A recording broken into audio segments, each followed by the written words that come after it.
have a special class with a special guest, okay, which we will be using as an exercise for both first year and second year students, okay, as a preparatory exercise for your exam. So this is Caroline Hunt. She's directly coming from Geneva, and she will explain to you how international she is. She will explain to you as well who she is and what her life path has been as what we call in English a whistleblower. Maybe just to make sure that we understand what the term in English means, a whistleblower, how would you translate that into French? Yeah. Un lanceur d'alerte. Un lanceur d'alerte, une lanceuse d'alerte. Okay. So it's someone who speaks up for or against any difficult situation he or she can find in an institution, but she will explain that to you much better than I do. So the idea is to get inspiration from her speech in order to, after that, write something about a question that I will give you later, which has to do with whistleblowing within the university. So how can students become whistleblowers within a university whenever they are faced with discrimination, harassment, whatever form of negative stuff they can face? Do they have the power? Do they want to have that power, and how does that happen? All right? So I will leave you with Caroline right now, and we'll find you back after the speech. All right? Good. Okay, thank you. Welcome, everybody.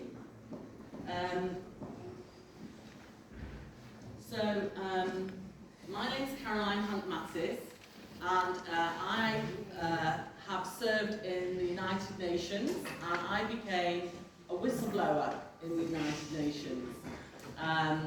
What I wanted to do today was, because I understand you're all computer science majors, is that right? Mm-hmm. Is there anybody in here that is not a computer science major? So one of the reasons that you're important, maybe a little bit more important than everybody else, is because whistleblowing is not working very, very well in the world. We've heard that, does anybody know about the Boeing whistleblower? The person who flagged safety concerns on aeroplanes, which we all take, and they were found dead, not so a couple of weeks back, allegedly committed suicide, but the amount of money that was at stake because of the safety issues that have been flagged would cost a corporation billions.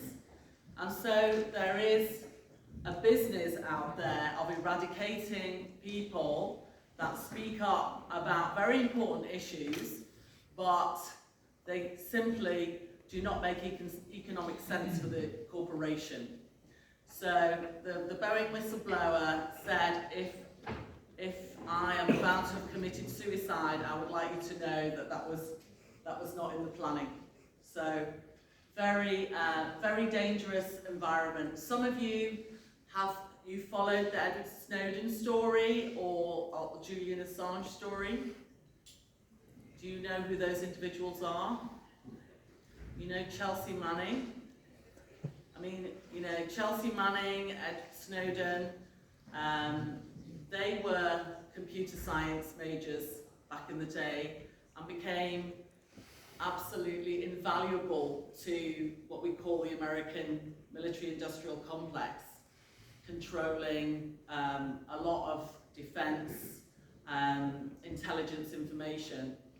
But because of their access to, I mean, people who are in the computer business have access to more information across the board than any one single employee. So you may be, in your future career, you will have maybe access to more information that actually you probably wish that you would never see. And that will maybe put a response responsibility on you to make a report. And often, I mean, one of the things that Snowden says, one of the things I say is, nobody ever plans to be a whistleblower. It's just something that comes out of nowhere, and before you know it, you receive this information or it lands on your lap, and you think, what on earth do I do with it? And it's a heavy burden, and from what I can see, does anybody know of any Belgian whistleblowers? I mean, there aren't very many of them, it seems, and I'm wondering, is there something, you know, maybe there's no need, maybe Belgium is the perfect place where there's no corruption and, you know, nothing bad ever happens. Is that true? No. So there's a little bit of research to be done, and what's good is today there's more research going on into what we call safe reporting channels. But one of the things that your administration is looking at is how to, if something goes wrong, you know, in the university, would you feel safe to report it? So, for example, my daughter, who's probably a bit older than you, went to a university in the UK called Durham University, which I didn't know at the time is the highest rate of sexual assault of any university in the UK.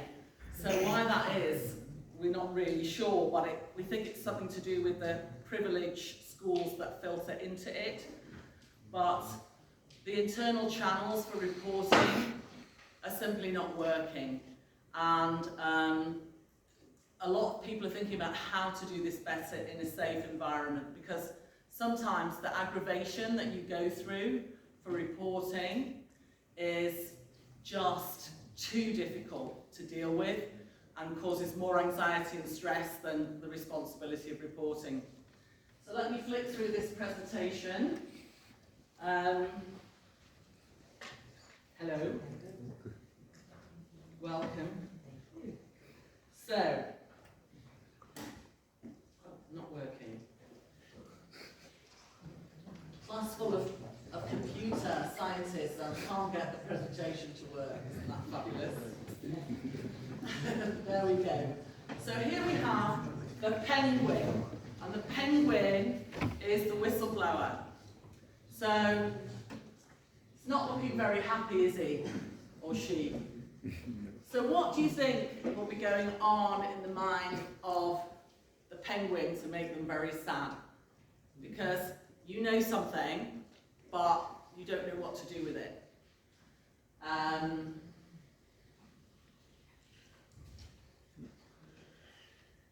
And this is often the landscape that we go through. You see the lanceur d'alerte is there at the end. By the way, does anybody know how to get rid of this bit on the right? Very distracting. You see the lanceur d'alerte there is trying to blow the whistle, but you see legislative protection. The protection there is not looking very safe, is it? And who are the crocodiles? Who might the crocodiles be? The crocodiles, anybody? Any idea who the crocodiles might be? Society, yes. They are those who can hurt you if you speak up. And depending on the situation or the... You folks at the back, come forward. I know that when I was your age, I would be doing exactly the same. I was always the person at the back, but please do come forward. So the lanceur d'alerte is thinking, my goodness, you know, what am I going to do with this information? Who's going to hurt me?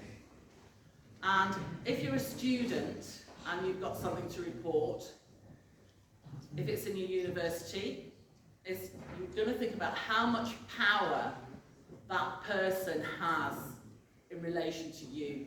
Because what we're talking about is power differential. And when we get to my story, you see there was a big power differential. And the more power somebody has over you, the more that they can hurt you. So I was encouraged today, meeting with your student representatives, that they are mandated by the Belgian government to meet with the professors and the leadership here. So they have a legal mandate, and the power differential is not too great. But if you're a PhD student and you have a relationship to your professor, there's a far greater power differential there, because that system has not changed for centuries. And it's almost like a master-slave relationship. And if you upset your supervisor, or your supervisor behaves inappropriately, they could possibly affect your future job prospects. People don't want that. Has anybody heard of Angelina Jolie? Mm-hmm. Yes. So she was one of the people in the Me Too movement who she didn't speak up. She didn't speak up. And there was a good reason for that. She did not want to affect her career. And those that did speak up, some of them were punished by these crocodiles because they spoke up. But the Me Too, there is power in the group, because when the Me Too movement took off, it protected the group. And if we've got time, I'll tell you about something that's happening in the UK, which is giving, which the British public are on the verge of a revolution about. So here, the heart of the problem is speaking up, and how do we do this? So this is inside the mind of the whistleblower. Can you all see the slide? Can you see what it says? So this is what you're going to think about. Can I make a difference? If I say something, will I make a difference for myself and for anybody? But the most common question asked is, where do I go for help? Where do I go to ask for help that is safe for me? And then many people say, I'm not going to say anything because it's too dangerous, or I don't know or understand what's behind the system that's supposed to protect me or look after me. And then sometimes you think, I will say something, and who should I tell? But there's a lack of understanding about that. Now, is there anybody here who knows what the dorsal anterior cingulate cortex or gyrus is? Have I got anybody doing biology as well? No? No. So, I need a brave volunteer here. Who can I come and slap or pretend to slap? You know what? I'll slap both of you.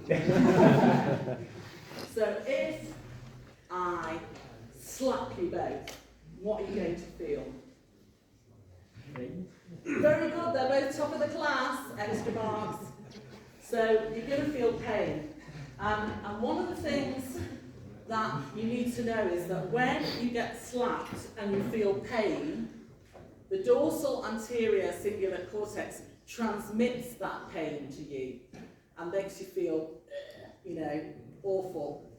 But what you need to know is that social pain, which is exclusion in any way, whether that somebody doesn't say hello to you, whether somebody doesn't pass the ball to you, maybe in football, somebody excludes you from Facebook, somebody excludes you from Instagram, you feel that the dorsal anterior cingulate cortex transmits social pain as well. So one of the most effective measures in criminal justice, if you like, or not effective, or the worst sanction, is what? If you're in prison, what's the worst thing they can do to you? Be isolated. Be isolated. They put you in solitary confinement. And that's what they've done to Julian Assange. He's essentially in solitary confinement. And why do you think that the British establishment and the Americans and whoever else want to do that to Julian Assange?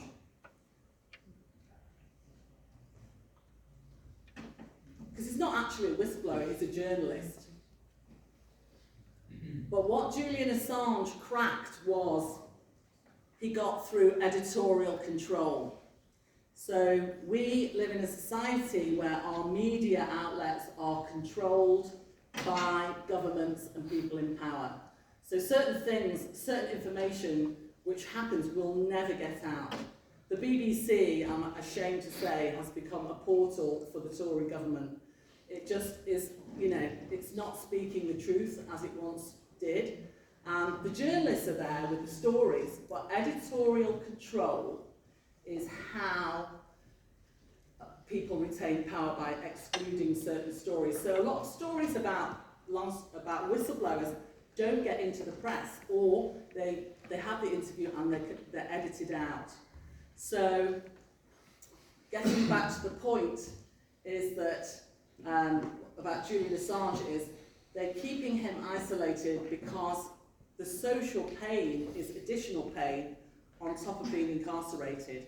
They're really, really punishing him hard. They want to make an absolute example of Julian Assange to make sure that he's such a threat to the media establishment that it can't be.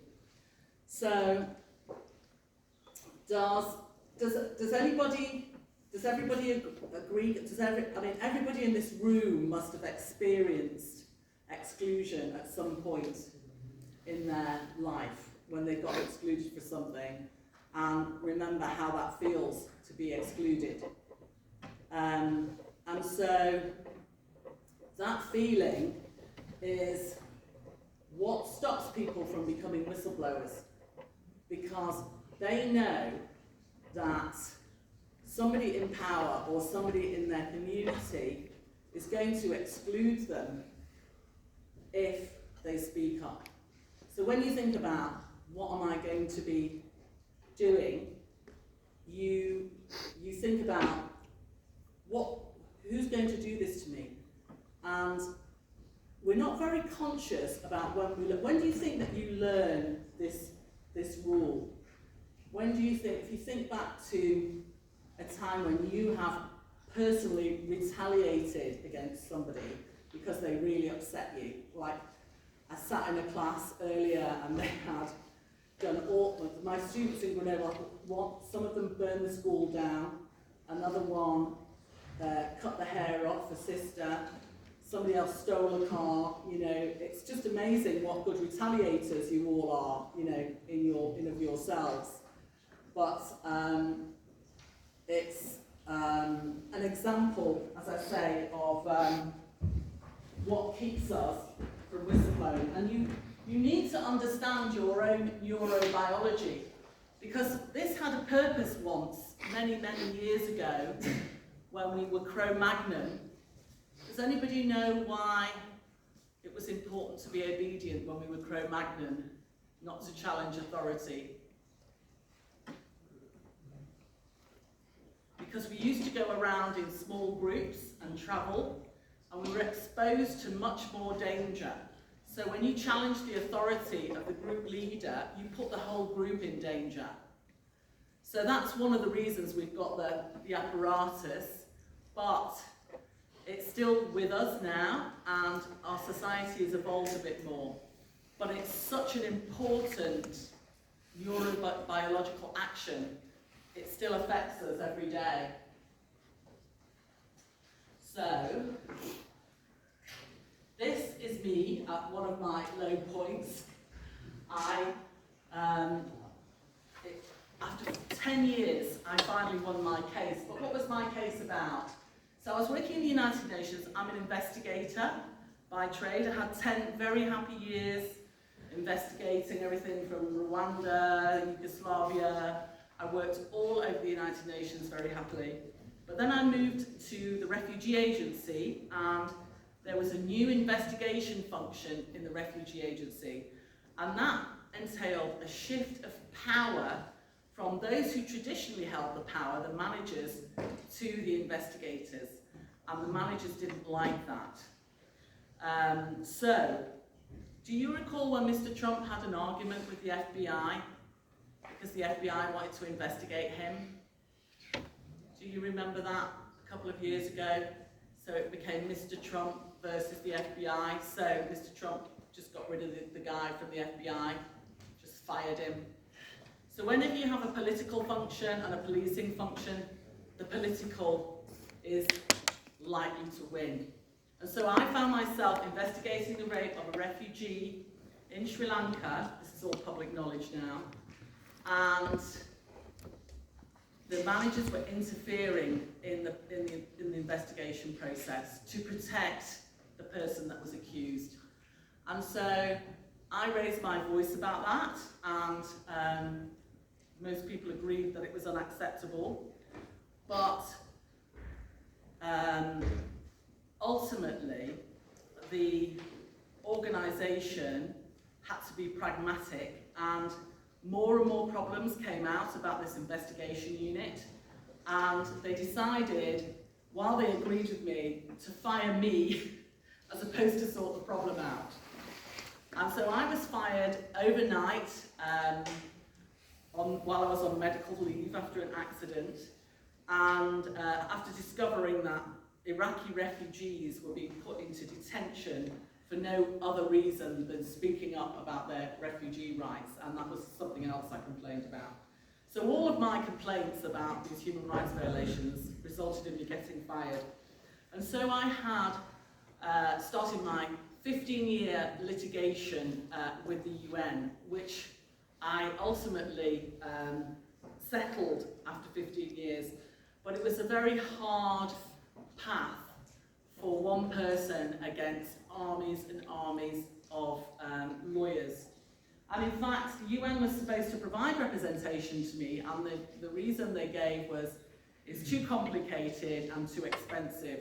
So a nice story is that a translator or interpreter stood up and represented me with no legal training, armed with the sword of truth, and beat 2 teams of lawyers, and got this settlement for me.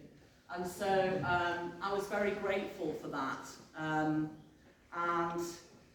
it's just basically to believe in yourselves that when you do have the truth, you don't have to take unnecessary risk. But ultimately, the truth does always find its way to the surface. It might be years after, as we're discovering with Belgium and the Catholic Church, but we do get there in the end.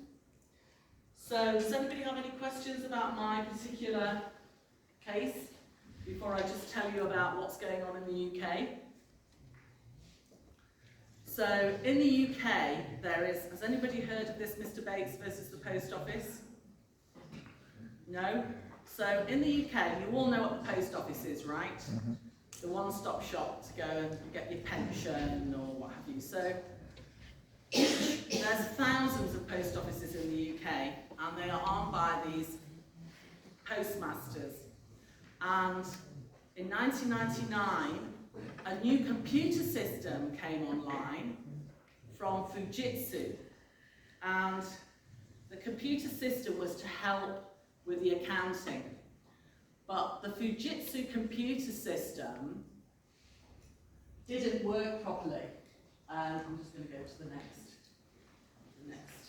slide, sorry. The Fujitsu computer system was not working properly. So in 1999, people were like, well, I'm not getting the right balances at the end of the day. And these postmasters started to make up the balances out of their own pocket, and they were absolutely desperate that this system was causing havoc, and they were being held responsible. So instead of investigating properly, the people with the power who got the system in decided to prosecute these postmasters. 700 people were prosecuted between 1999 and 2015 for theft and false accounting, and there was no evidence against them. It was the computer system that was at fault. So they bullied and cajoled people into pleading guilty under this system which we see in America called plea bargaining. So they charge you with a higher offence, and then you plead guilty to something less. So there was a judgment last year which said that the system was responsible, and so the post office had to rethink what to do. I mean, how would you, when computer systems come up with against like governance, and you have to fix something like this, how would you go about fixing a faulty system that involves like the whole of the UK? Any ideas? It's easy to deny it, isn't it? Because the easy solution is cover it up, because I don't even want to go there with the amount of bureaucracy that that's going to create. So the UK, so what, here, we have these checks on hands. We have the executive, the legislature and the judiciary. They're supposed to check power in our countries. You have it in Belgium as well and in your respective countries. And people raise the issue in Parliament, nothing done. There's a few cases in court. Somebody should have spotted that. How come all of a sudden all the postmasters are committing crimes? I mean, that's a statistic which somebody should have picked up on, no? And then the thing that made the difference was what? What do you think made the difference? And it just shows you about the malaise of, our current society. The thing that made the difference was a documentary that was made, and it was showed on TV. Because actually, everybody's watching TV in the UK. When I go back and see my friends, everybody's talking TV. And when that TV programme was shown, and the injustice, because there were, over time, there were 4 suicides, people were put into jail, millions of people paid out of their own pocket because of this one computer system. The people went ballistic. I think we've nearly had like a nearly revolution in the UK about this. So first thing next morning, Rishi Sunak's there in Parliament. We're finally going to do something about this, just, ridiculous. It's been going on for, all these years, and you're now going to do something about it because it's a documentary. And by the way, as computer majors, it's called Mr. Bates versus the Post Office, and it's selling like hotcakes all over the world, and you should really try to see it. Well, my question for you is, the company that sold this computer system, do you think they have any responsibility in this? Mm-hmm. How do you think that they should be held accountable, Fujitsu? You all know Fujitsu, all right? How would you hold them accountable? Because they're massive, right? And worse still, not only did the UK buy this for the post office, obviously there's some cosy deal going on with Fujitsu and the rest of the UK government, because they have got systems all over the UK, Fujitsu. So there's been some procurement understanding. I mean, I don't know if they wanted to keep the design, but the UK government is codependent on Fujitsu computer systems, and they don't work. So there's huge problems in all of the software. So in your lifetime as computer wizards, you probably couldn't come across a situation like this. And like, what are you going to do? Who are you going to call? Ghostbusters? It's a really, really serious problem. And, it involves the end user, it involves everybody. And there's no easy solution. The point is that people did speak up, but nobody listened to them. And it took unity, it took people coming together collectively. And this Mr. Bates, what he did is he gathered up everybody and he organised them to present a case which they finally won. But the post office had no interest in that. In fact, the person that created the mess got an award from the Queen, you know, what we call an OBE, and the UK, the people of the UK want to give them back, basically. But these are issues which really concern the next generation of computer wizards, which you are. And how you deal with it responsibly is a matter for your conscience. Whether you bury your head in the ground, whether you speak up, or whether you help to create new systems for people where it's safe to speak up. So, does everybody understand everything? Yes. Right, so the basic issues are that we have laws, we have institutions, but the people with the power need to be held accountable, because often these mistakes are at the top end of the pyramid. And whenever you go into any situation, you know, you must always think of an iceberg, because you've got what you know at the top, and you've got 2/3 that you don't know. So it's worth remembering, before we point the finger, there might be a lot that I don't know. So that's another reason people don't speak up. But the first point is people don't report.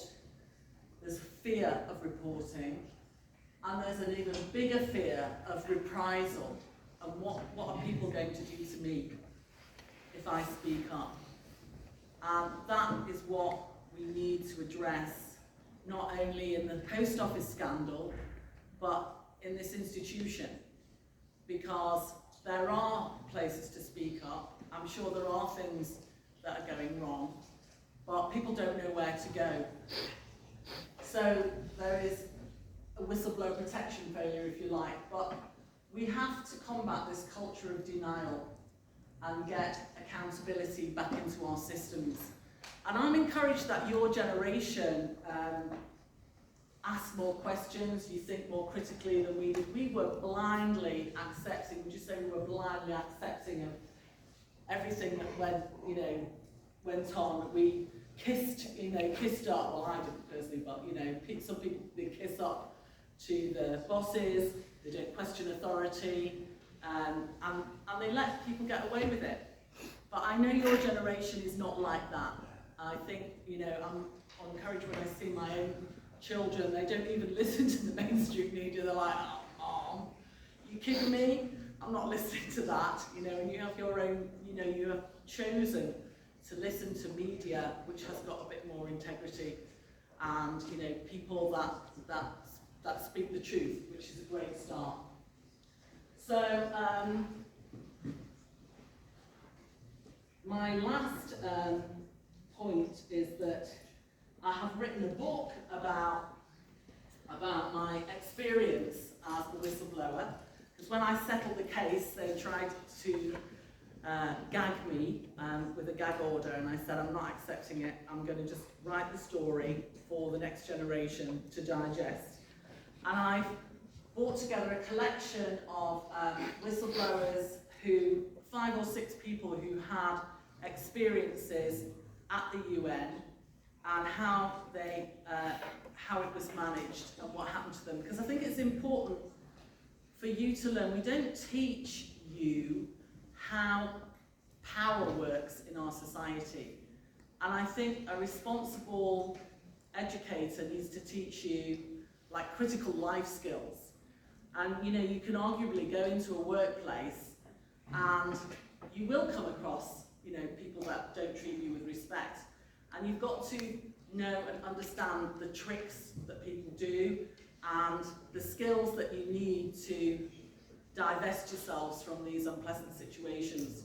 So the purpose of this book is just basically to share the stories of what happened and how people dealt with it, and what happened in the end. And some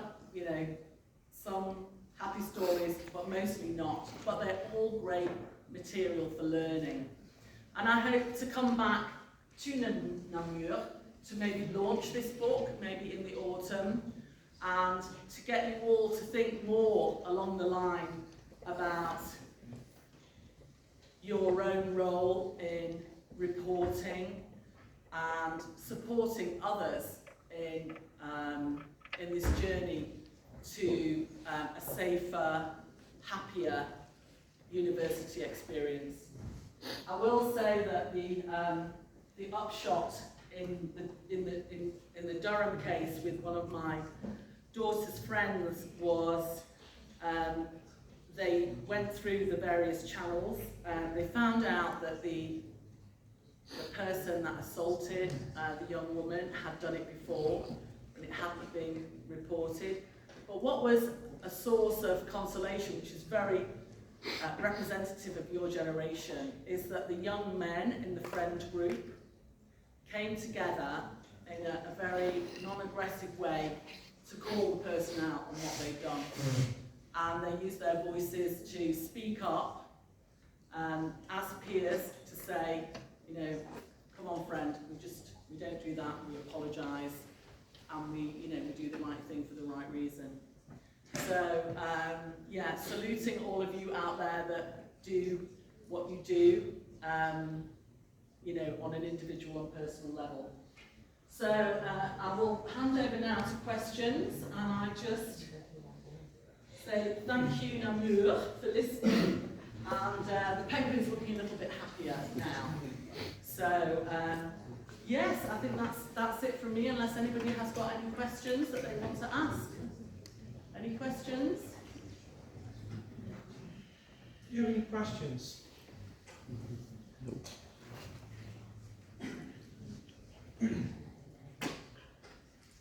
It's now or never. I mean, you're the greatest specialist / human being that is linked to this team. I met Caroline yesterday for the first time, and I must say that she is a great human being. I'm pretty sure we'll keep in touch and we'll go on. You haven't seen my dark side, Francois. That's We all have the light and the dark. good. You speak to my husband, and here I load the dishwasher. So in terms of your question, yeah, great, go ahead. You say you went to Rwanda. Yes. What exactly did you do there? What did I do in Rwanda? So, back in the day, human rights, there's a human rights council that's part of the UN, and back in the day, all issues with human rights were dealt with but pieces of paper. And so a new commissioner was appointed called Ayalo Lasso from Ecuador. And his vision was, how are we going to help people to do anything about human rights violations if we just shuffle in paper here at the UN? People don't have access to pens in crisis, people don't know where to send a letter, it's a bit removed. So he said, let's deploy human rights monitors into the field. So I was part of the first mission to Rwanda, the first human rights mission that was deployed into the field. And our role was to speak to the people and write down what the issues were. I'll never forget my first appointment at the behest. This lady came and she said, bring me those human rights monitors. And she said,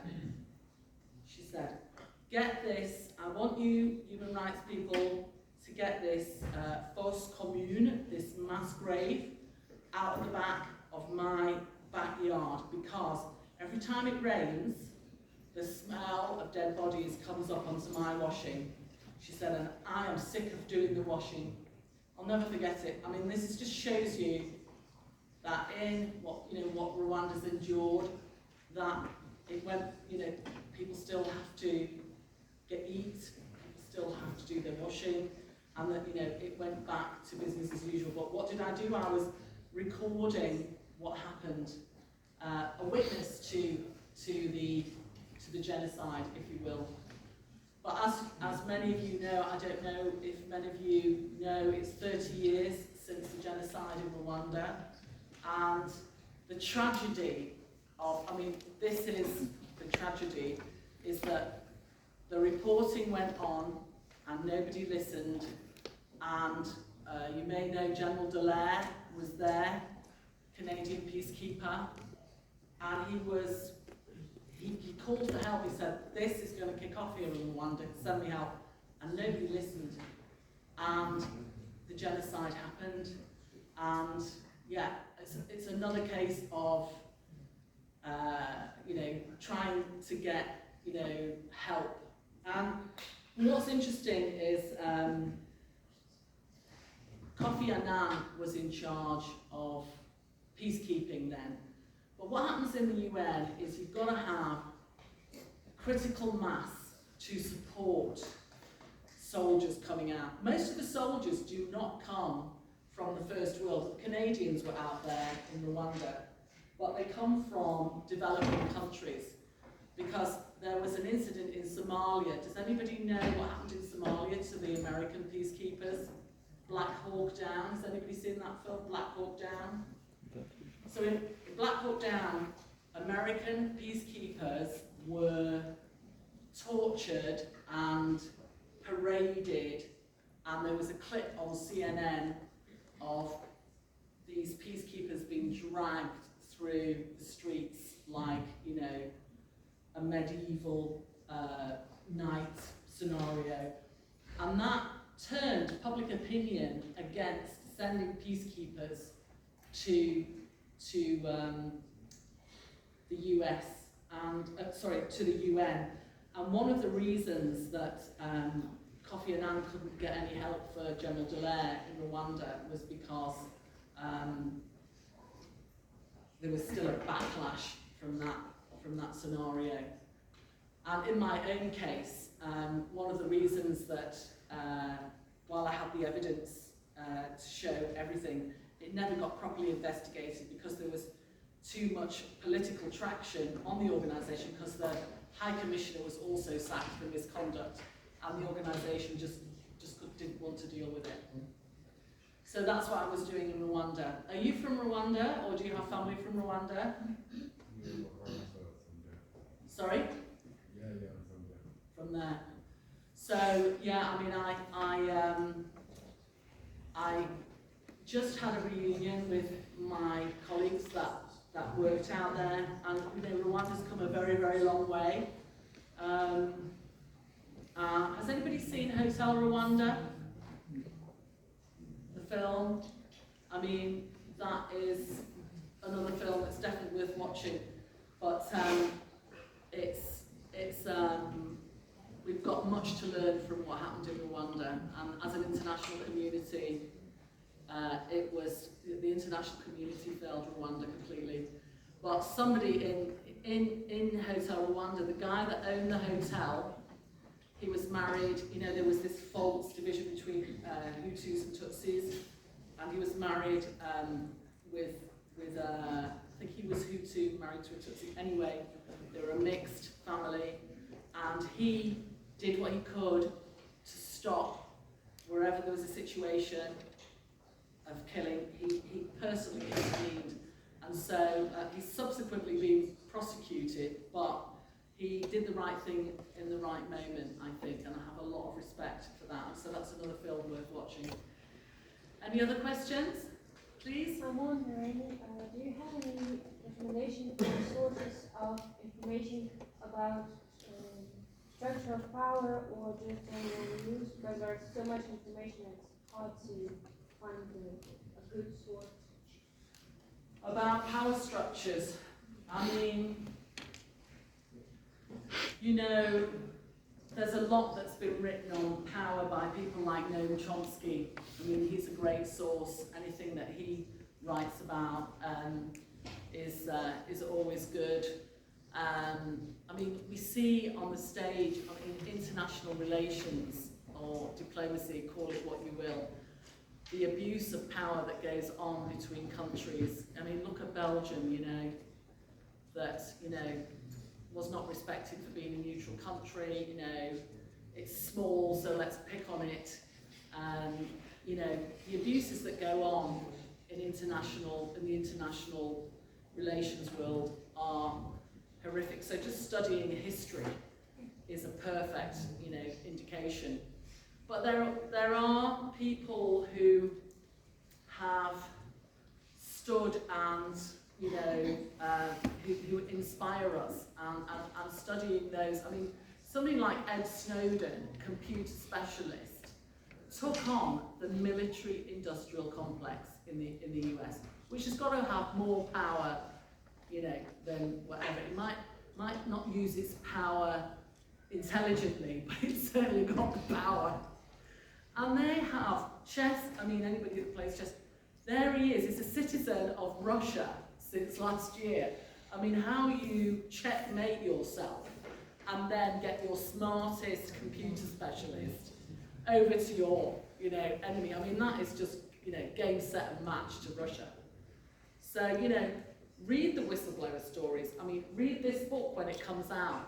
Learn the tricks of what people do. I mean, what happened to me is they wrote me up for bad performance, but happily they frauded up the document, so I was able to prove, you know, what was real and what was not real. Because people that abuse power quite often make mistakes, and so if you set the intention to find the truth and go about your business, you know, you will find the truth. I mean, I would have said before this post office scandal, the computer does not lie, but actually, that's what happened in this post office scandal. The computer lied, and they found out what it was doing was periodically duplicating transactions. So it would duplicate something that had gone before, and that's why there was the shortfall.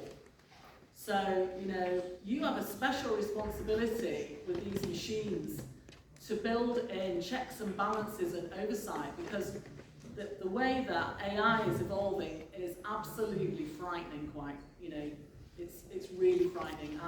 And you're going to be pulled into a world of AI where the AI is going to pull you into its power, and you have got to make sure that you stand in your own power in relation to AI. You must not give away your humanity to AI, because when you give away your humanity to AI, you will lose your soul. And on that note, I think I shall finish, unless there's any other questions. Is that it? Okay, back to you, Francois. All right, we can thank you.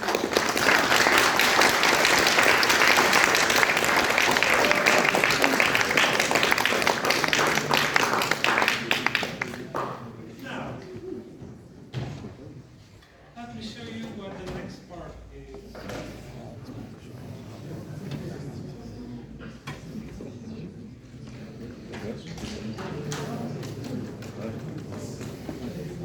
is.